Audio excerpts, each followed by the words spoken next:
গৰাকীয়ে চব নিজে চলাইছে।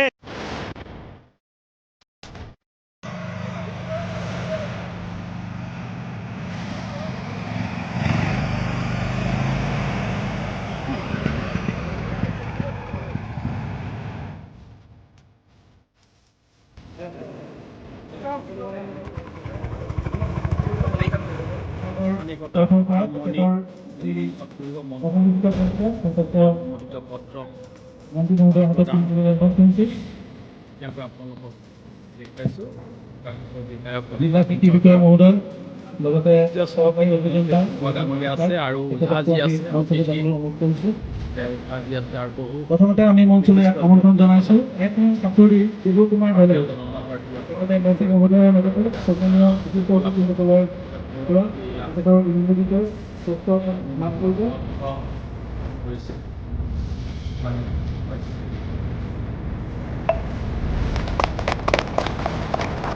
মাননীয় মন্ত্ৰী মহোদয় ধন্যবাদ জানাইছোঁ। ইয়াৰ পাছতে আমি মঞ্চলৈ আমন্ত্ৰণ জনাইছোঁ সূচনা দিব গণেশৰ কবিতা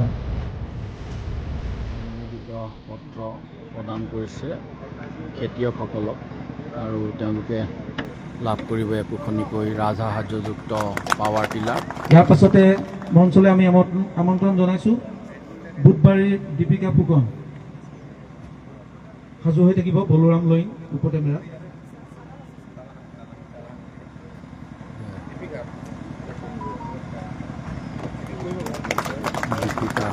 হাত চকুৰিটো অকণমান ডাঙৰকে বজাই দিব যাতে পথাৰত ট্ৰেক্টৰখন ভালকে চলে। ইয়াৰ পাছতে আমি অনুৰোধ জনাইছোঁ ওপৰ টেমেৰাৰ বলোৰাম লয়িং আমি তেখেতক মন্ত্ৰী মহোদয়ৰ হাতৰ পৰা অনুমোদিত পত্ৰ ল'বৰ বাবে অনুৰোধ কৰিছোঁ।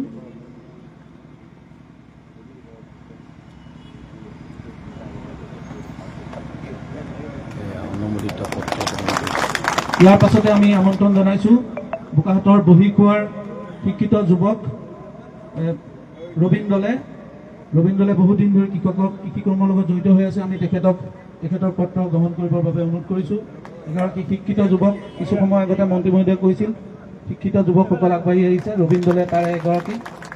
আমি ধন্যবাদ জনাইছোঁ। ইয়াৰ পাছতে আমি আমন্ত্ৰণ জনাইছোঁ পাণবাৰীৰ বিকাশ পাথৰী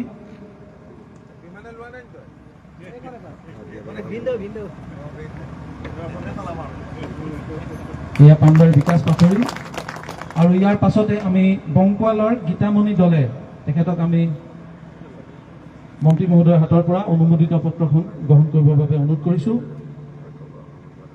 এয়া গীতামণি দলে বংকোৱালত। এই 7গৰাকী আমাৰ কৃষক বন্ধুক আমি আজি আনুষ্ঠানিকভাৱে মন্ত্ৰী মহোদয়ে পত্ৰ হাতত তুলি দিছে। ইয়াৰ পাছতে বাকী যিসকল আছে তেখেতসকলক বিভাগীয় কৰ্তৃপক্ষই নিজ নিজ স্থানত ট্ৰেক্টৰৰ সৈতে তেখেতসকলৰ পত্ৰসমূহ প্ৰদান কৰিব। ধন্যবাদ জনাইছোঁ মন্ত্ৰী মহোদয়ক। আৰু আমি ট্ৰেক্টৰসমূহৰ স্থানলৈ আমি বিশিষ্ট অতিথিসকলৰ লগতে মন্ত্ৰী মহোদয়ক আগবাঢ়ি যাবলৈ অনুৰোধ কৰিছোঁ। কৃষক বন্ধুসকলক আমি ট্ৰেক্টৰসমূহৰ ওচৰলৈ যাবলৈ অনুৰোধ কৰিছোঁ। নিজৰ নিজৰ পাৱাৰ টিলাৰ সন্মুখত থিয় হ'ব প্ৰদান কৰিব। এইফালে চব ট্ৰেক্টৰ এয়া নিয়ৰ ট্ৰেক্টৰ নতুন ট্ৰেক্টৰ আছে, সকলোৱে লাভ কৰিব। এই 60গৰাকী কৃষকক আজি প্ৰদান কৰিব পাৱাৰ টিলাৰ। আমি পোনপটীয়াকৈ অলপকৈ পৰিৱেশটো ইয়াত দেখুৱাই আছোঁ, আপোনালোকে চাই থাকিব।